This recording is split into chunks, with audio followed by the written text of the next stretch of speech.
Rokhaya Mbaye instant bi événement bi ñëpp a ngi koy xaar. mbaa yàqu ñu waxtaan bi. non amul problème. jégalu de sant yàlla alhamdulilah. maa ngi am jàmm. waaw ça va sant yàlla bu baax jàmm rek. Jambar n'est-ce pas yéen organiser festival du début dimanche le 15 bi ah. waaw ñun la. ah yéen la.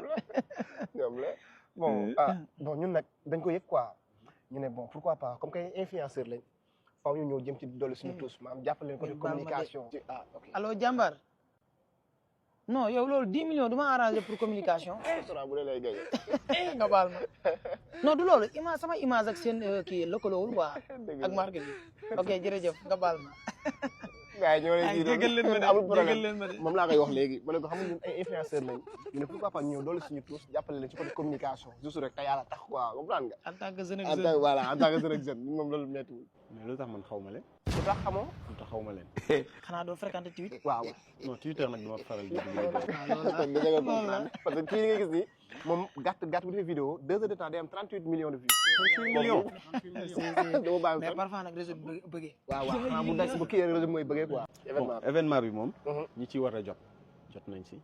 ñi ko war a yëg nañ ko te Sénégal yëpp a ngi koy xaar. maanaam fas bu mu daw sax teew lañ cee waaw bon entrée bi 1000 francs la boo leen bëggee participer. da ngeen di ñëw ngeen dagg seen ticket. 1000 francs la cherul. une fois ci biir nag di ngeen am les meilleurs dibitiers de Dakar. dibiteurs yu gën mag ñoo fi nekk. ngeen xool ci ku leen neex. ngeen jënd ngeen lekk ba suur ngeen kaf ngeen foo ngeen ree fii dina bëri ay nit. di ngeen mën a xamante ak ay nit ñu bëri. defaale seen i retrouvailles su dee da ngeen bëgg a àndaale seen i copains ngeen àndaale leen xam nga. mais ticket bi 1000 francs la cherul.